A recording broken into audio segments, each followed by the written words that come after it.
नमस्कार, astro insights with Richa में आप सभी का स्वागत है। मैं हूं डॉक्टर ऋचा शुक्ला। आज बात होगी आप सभी के साथ कर्क लग्न में सूर्य का फल, यानी कि कर्क लग्न के 12 भावों में सूर्य किस तरह का प्रभाव देते हैं, उस पर आज हम चर्चा करेंगे और समझेंगे कि किस तरह से ग्रह अलग अलग भावों पर जाकर अपने एनर्जी को किस तरह से डिस्प्ले करते हैं, किस तरह से बिखेरते हैं, इसको हम समझने की कोशिश करेंगे। ये जो वीडियो है वैसे तो केवल कर्क लग्न वालों के लिए ही इम्पोर्टेंट वीडियो है, लेकिन मैं हमेशा कहती हूं कि आप अगर ज्योतिष को समझना चाहते हैं या आप ज्योतिष के विद्यार्थी हैं, ज्योतिष सीखना चाहते हैं, तो फिर आपके लिए इस तरह के वीडियोस बहुत महत्वपूर्ण हो जाते हैं। और यही क्यों, आपके सर्कल में अगर कोई भी कर्क लग्न का व्यक्ति है तो आप उसके साथ ये वीडियो शेयर भी अवश्य करें, क्योंकि तभी जो है, क्योंकि ज्यादा जब व्यूज आते हैं किसी भी वीडियो पर तो हम लोगों को भी एक मोटिवेशन मिलता है कि ज्यादा से ज्यादा वीडियोस बनाए जाएं और आप लोगों के साथ शेयर किए जाएं। तो मेरा विश्वास है कि आप अपने जानने वालों के साथ ये वीडियो शेयर करेंगे, जिसका भी कर्क लग्न है उसके साथ शेयर करेंगे, परिवार में किसी का है तो उसके लिए भी आप ये जरूर देखेंगे।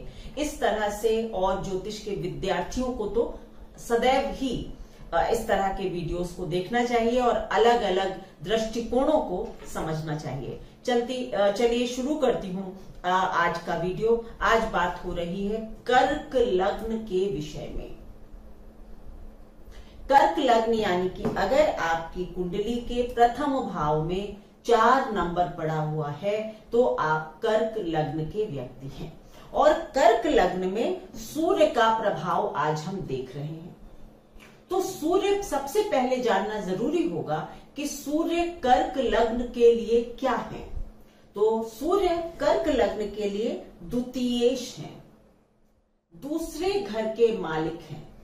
दूसरा घर क्या है? हमारा कुटुंब है, हमारी संपदा संपत्ति है, फैमिली वेल्थ भी है, हमारी वेल्थ भी है। और संपत्ति जो है वो केवल रुपए पैसे की नहीं होती, संपत्ति हमारे संस्कारों की भी होती है। तो दूसरा भाव हमारे संस्कारों का भी है। किस तरह के परिवार में हम जन्म लेते हैं, किस तरह के संस्कारों की संपदा हमको हमारा परिवार देता है, वो भी इसी स्थान से देखते हैं। सेकेंड हाउस जो है, it is house of your speech also. वाणी का भी स्थान है, बहुत प्रोमिनेंट भाव है ये। दूसरा स्थान हमारे वाणी का है और हम सभी जानते हैं कि अच्छी वाणी अगर 1000 दिल जीत सकती है तो खराब वाणी 1000 लोगों को हमारा दुश्मन भी बना सकती है। तो वाणी जो है एक बहुत प्रभावशाली अस्त्र है हमारे जीवन में आगे बढ़ने के लिए, मैं तो यही कहूंगी, क्योंकि शब्द जो है ना वो निकल कर वापस नहीं आते। तो शब्दों का चयन कैसा होगा, हमारी भाषावली कैसी होगी, ये भी दूसरे घर का मालिक ही तय करता है। और इसके जो सिग्निफिकेशंस है, भोजन वगैरह जो है, मुंह का स्थान भी यही है। यानी कि हम जो भी चीजें खाते पीते हैं, किस तरह का भोजन हमारा होगा, तामसिक होगा, सात्विक होगा, ये भी कहीं ना कहीं दूसरे भाव से काफी निर्धारित हो सकता है। तो भोजन का भी स्थान है, वाणी का स्थान है और आपकी लग्न से दूसरा भाव है। तो यानी लग्न की बढ़ोतरी भी है यहाँ पर, क्योंकि दूसरा घर हमेशा ही एक स्थान आगे बढ़ता है ग्रह, तो उसकी बढ़त का स्थान होता है, एनहांसमेंट का स्थान होता है। लेकिन क्योंकि 8वें घर से 7वां घर है ये, इसलिए इस स्थान को मारक स्थान भी कहा जाता है, क्योंकि आयु के स्थान से जो भी स्थान 7वां होगा वो आयु का क्षय बताता है, यानी मारक स्थान बन जाता है। इसीलिए दूसरा भाव मारक भाव भी होता है। लेकिन ये बिल्कुल नहीं समझना चाहिए कि जो द्वितीयेश बन गया वो बस आपके जीवन में आपको मार्केश के फल देगा। ऐसा बिल्कुल नहीं होता। सेकंड हाउस की अपनी बहुत बड़ी पावर है।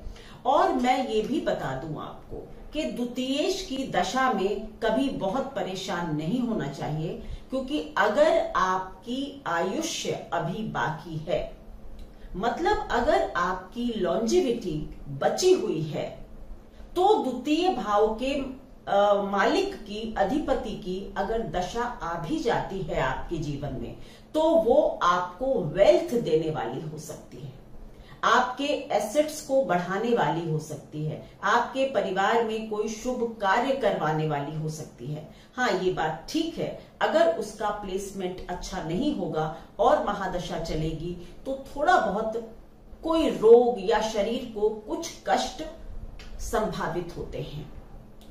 लेकिन ये बिल्कुल मतलब नहीं होता है कि जो ग्रह मारक बन गया वो बस खराब करने वाला है। ये बात आप अपने दिमाग से निकाल दें।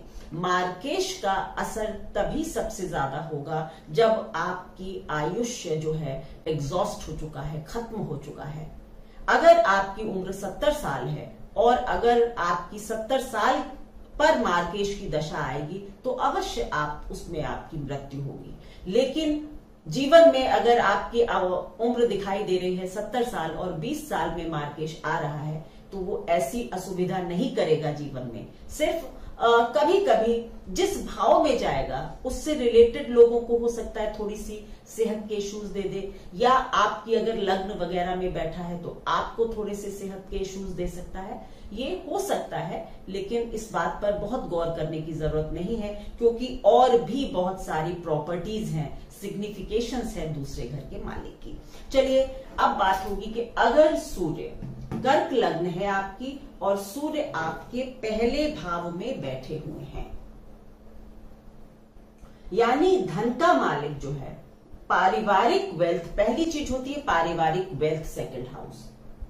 तो जो संपदा है, जो फैमिली वेल्थ है, उसका मालिक आपकी लग्न में बैठ गया, लेकिन अपने घर से 12वें घर में चला गया।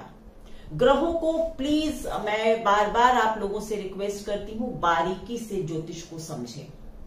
केवल ये नहीं कि धन का मालिक लग्न में चला गया, बहुत पैसे कमा लूंगा मैं, इस तरह नहीं सोचेंगे। धन का मालिक लग्न में अवश्य गया है, लेकिन वो अपने घर से 12वें घर में है।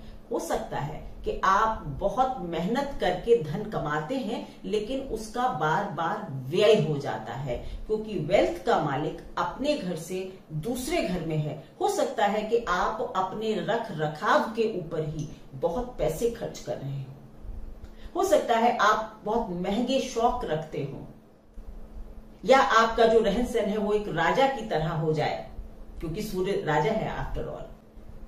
और ये भी हो सकता है कि आपका जन्म एक बहुत प्रभावशाली परिवार में हुआ हो, मे बी किसी राजनीतिक बड़े फैमिली में हुआ हो, या बहुत वेल्दी परिवार में हुआ हो, आपके दादा पिता कोई सरकारी अफसर हो, ऐसा भी हो सकता है, क्योंकि सूर्य दूसरे घर का मालिक बनता है और लग्न में है। तो इसका मतलब है कि हमें अच्छे परिवार में जन्म मिला, और हम अपने परिवार की जो वेल्थ होती है, जो नाम होता है, उसका भी कई बार अपने लिए बहुत व्यय करते हैं, यूज करते हैं। मतलब आप अपने परिवार की वेल्थ या तो अपने ऊपर खर्च कर रहे होंगे, या परिवार के नाम का भी उपयोग अपने को आगे बढ़ाने के लिए कर रहे होंगे।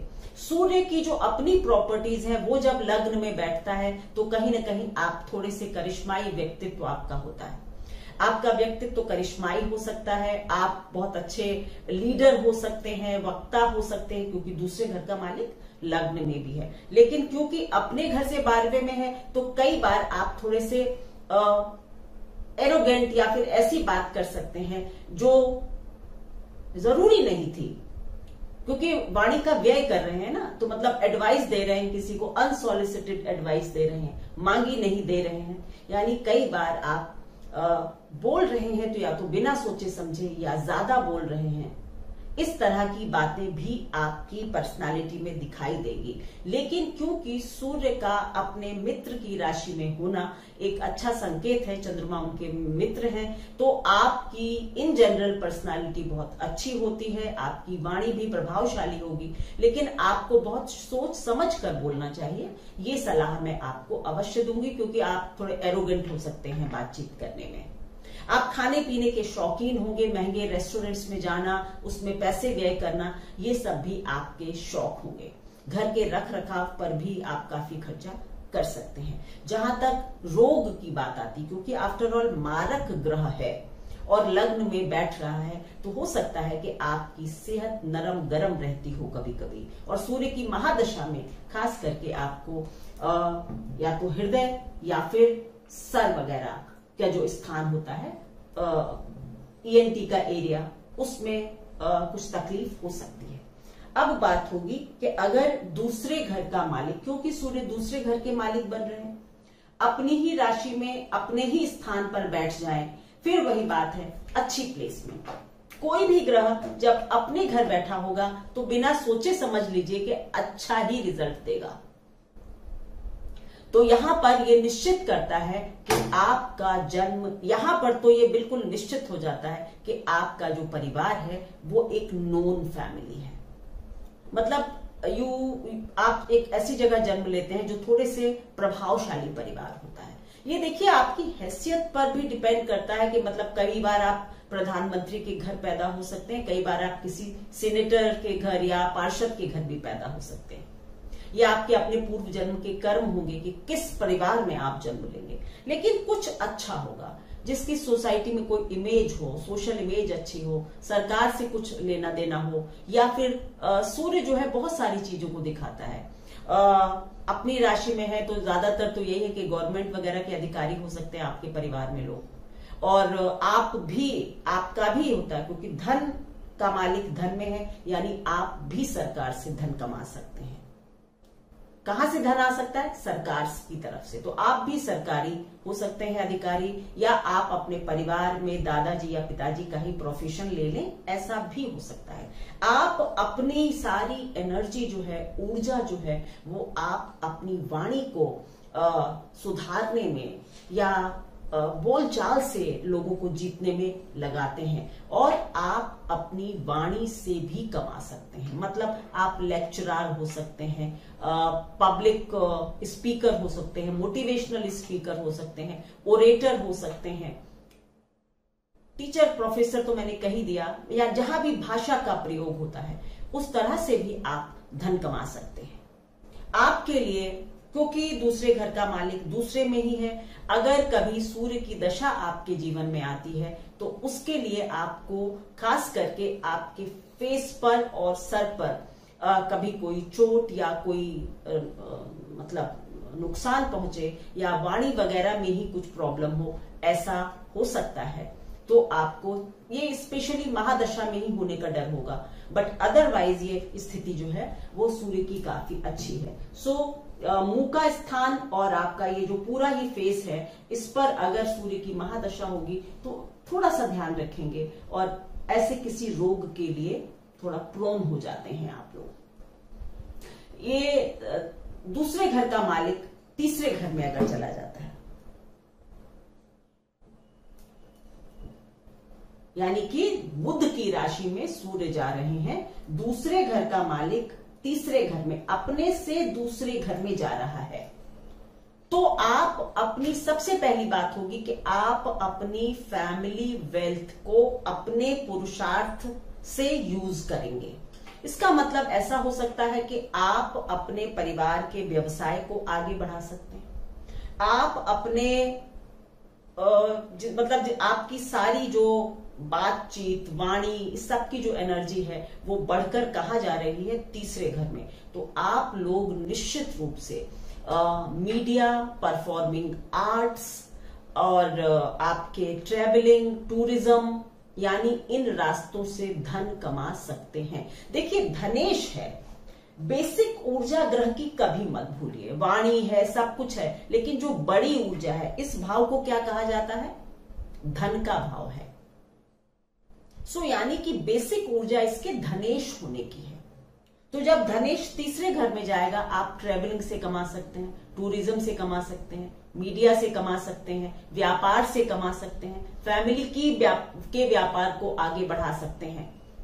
यानी आपकी सारी एनर्जी जो है वो अपने काम को बढ़ाने में, नेटवर्किंग में जा रही है। और सूर्य तीसरे घर में बैठकर चाहे कोई भी लग्न हो, ये मान लीजिए क्योंकि 9वें से 7वें घर में होंगे तो पिता से संबंधों को थोड़ा सा कमजोर करते हैं।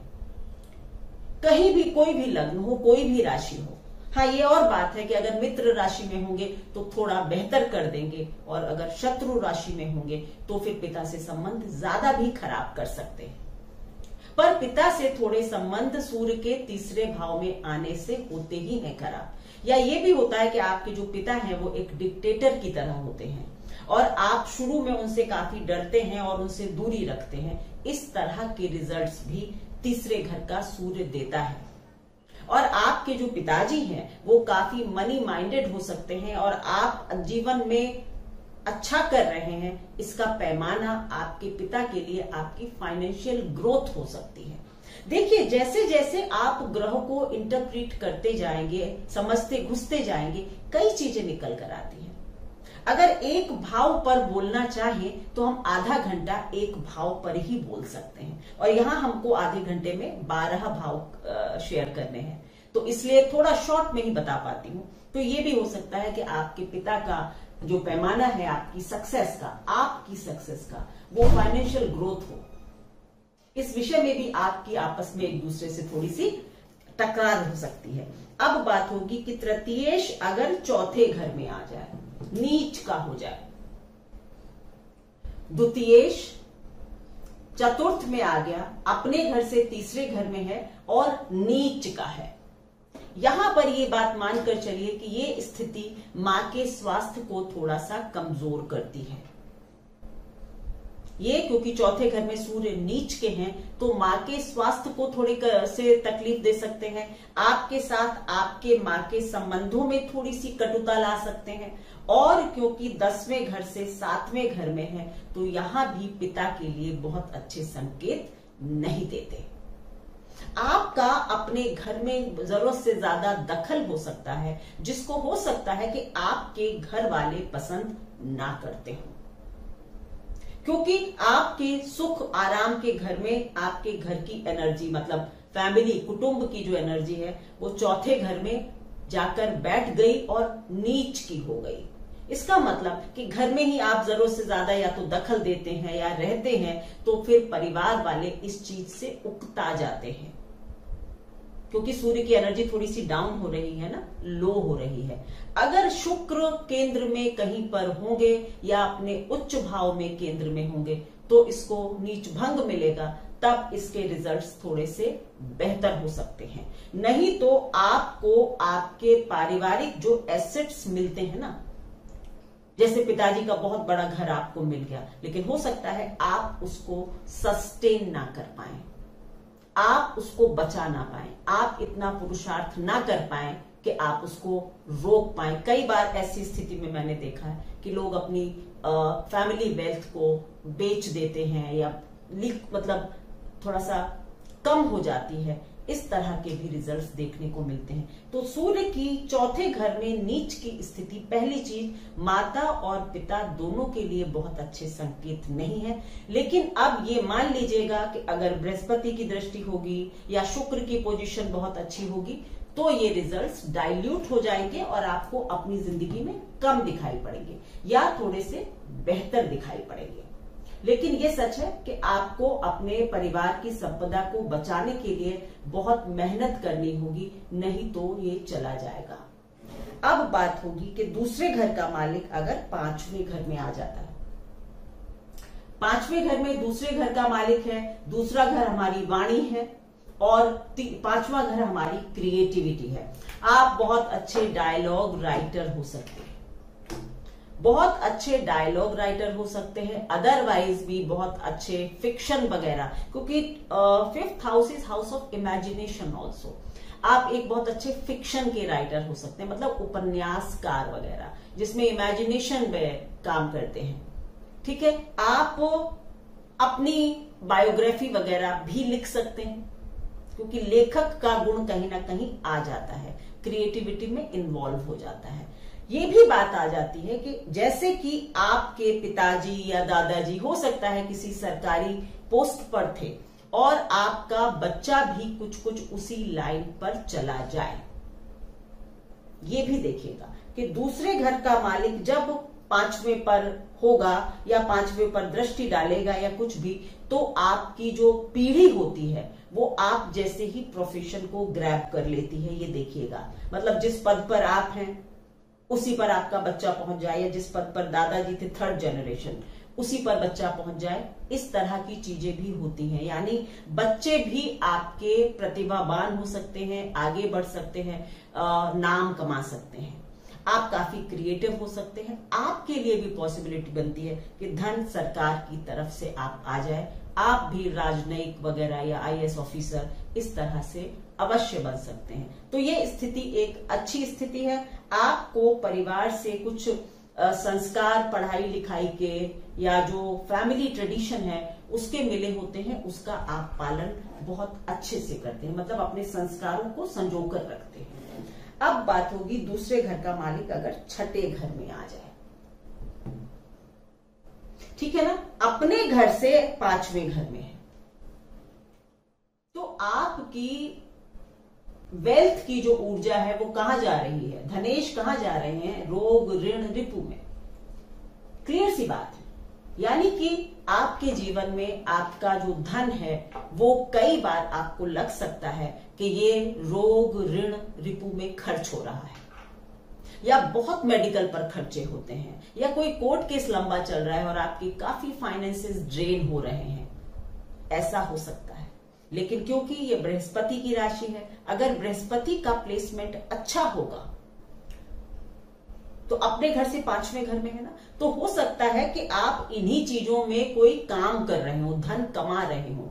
मे बी आप डॉक्टर बन गए, आयुर्वेद के डॉक्टर बन गए, या आप किसी लॉ की फील्ड से जुड़ गए, तो आप वहां से धन कमा भी रहे हैं। और ये भी हो सकता है कि आप बहुत अच्छे मीडिएटर बन जाते हैं। वाणी का स्थान छठे घर में है, यानी कि लोगों की बीच बचाव करना, मीडिएटर बन जाना, इस तरह के गुण आपके अंदर अच्छे हो जाएंगे। शर्त है कि बृहस्पति को कुंडली में पावरफुल होना चाहिए, नहीं तो ये ऊर्जा जो है वो वेस्ट होगी और आपका धन जो है वो रोग ऋण रिपु में खर्च हो सकता है।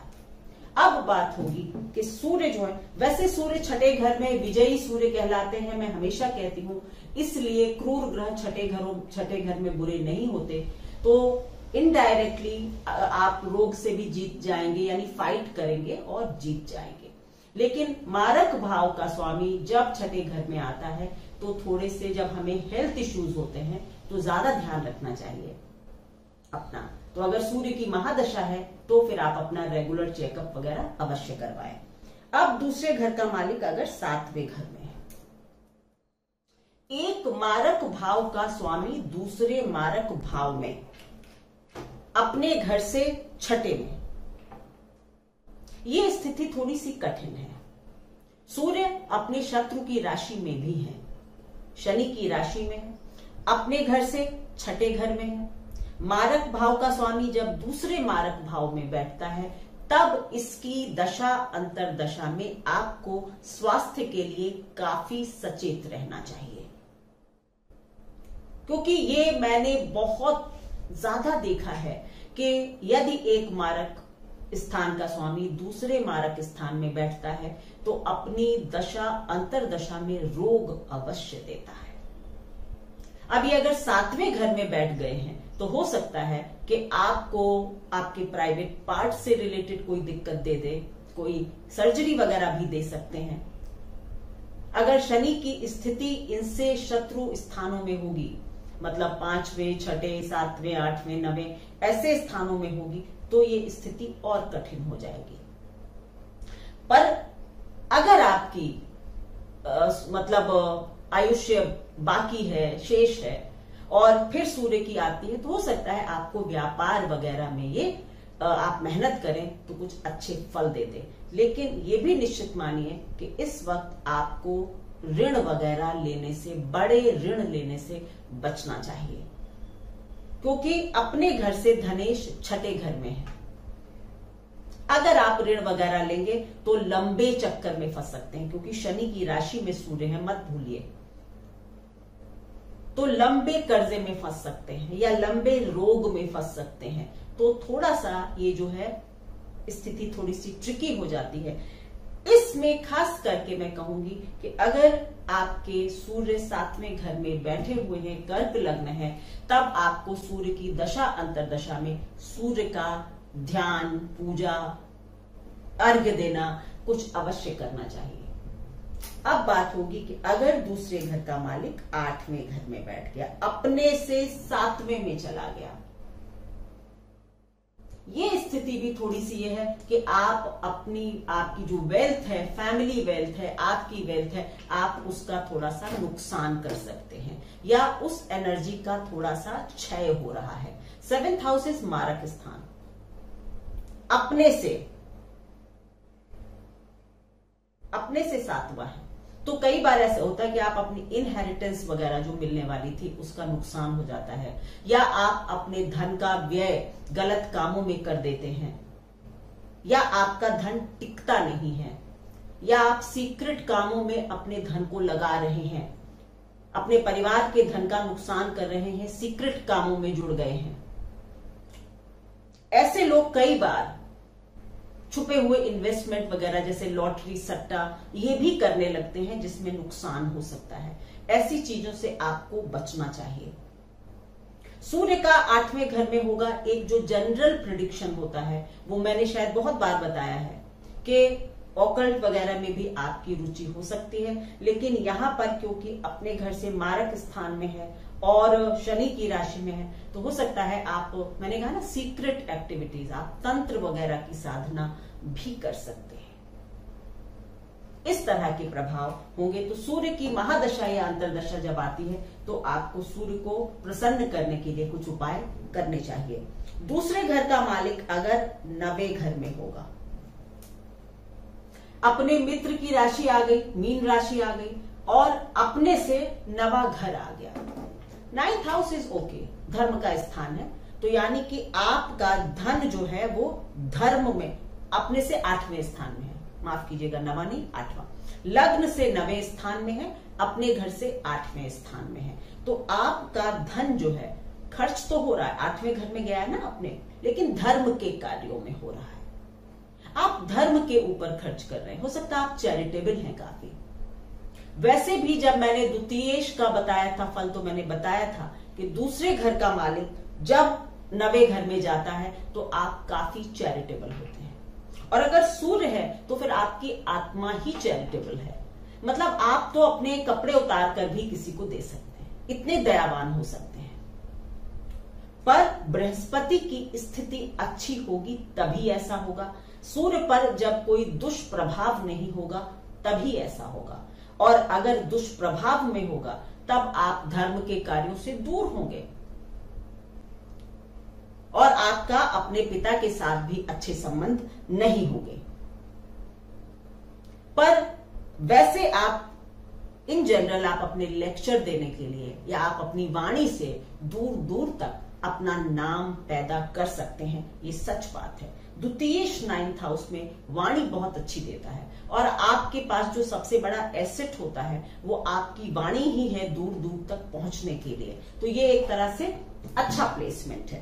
अब बात होगी दूसरे घर का मालिक अगर 10वें घर में चला जाता है। अब ये अपने घर से 9th हाउस में आया है और लग्न से 10वें में है, उच्च का भी है, वेरी गुड पोजीशन।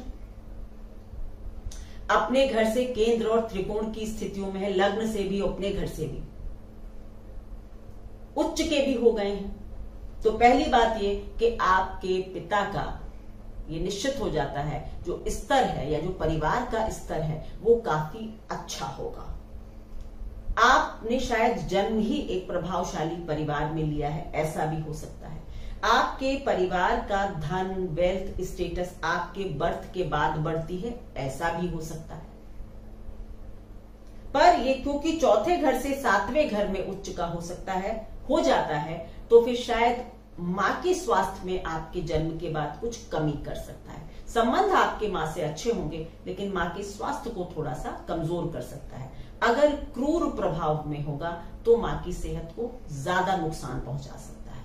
ऐसा भी कहा जाता है कि फिर आप कई बार माँ से दूर पाले जाते हैं या कुछ इस तरह भी हो जाता है।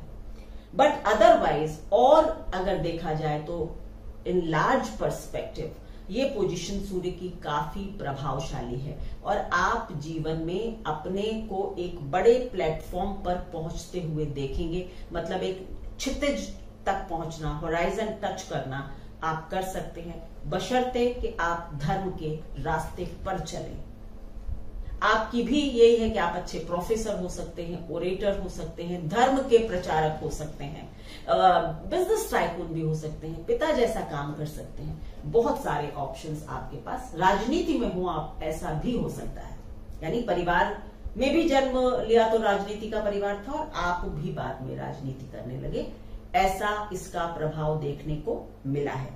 अब दूसरे घर का मालिक अगर 11वें घर में होगा, अपने घर से 10वें घर में मित्र की राशि, शत्रु की राशि शुक्र में। शुक्र इनके लिए शत्रु है और सूर्य और चंद्रमा दोनों ही जब अपनी शत्रु राशियों यानी शुक्र और शनि की राशि में होते हैं तो बहुत मुदित नहीं होते, बहुत हैप्पी नहीं होते।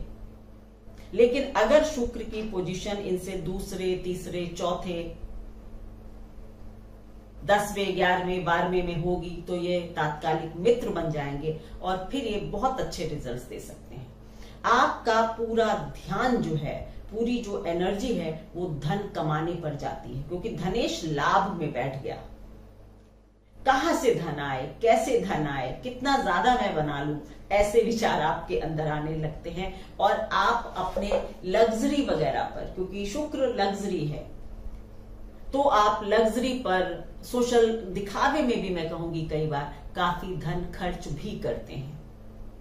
बट ये वैसे भी 11वें घर में कोई भी ग्रह अच्छा ही होता है, तो इसलिए धनेश का 11वें से संबंध बनाना एक धन योग भी होता है।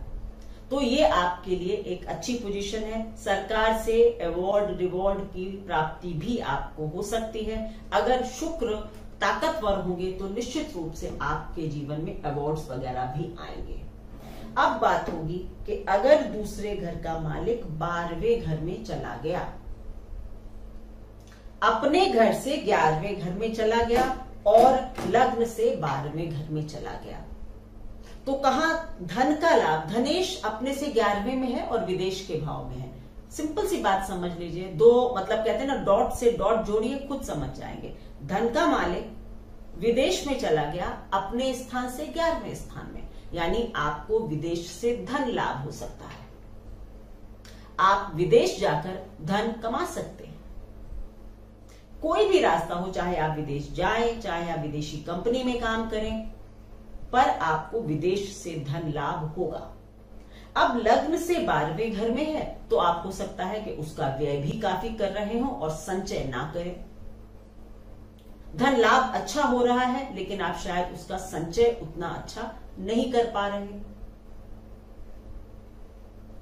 धनेश का व्यय स्थान में चला जाना कई बार ये दिखाता है कि हम शायद ज्यादा व्यय कर देते हैं, लेकिन हम कमाते भी ज्यादा हैं तभी व्यय कर पाते हैं, क्योंकि अपने से 11वें घर में है।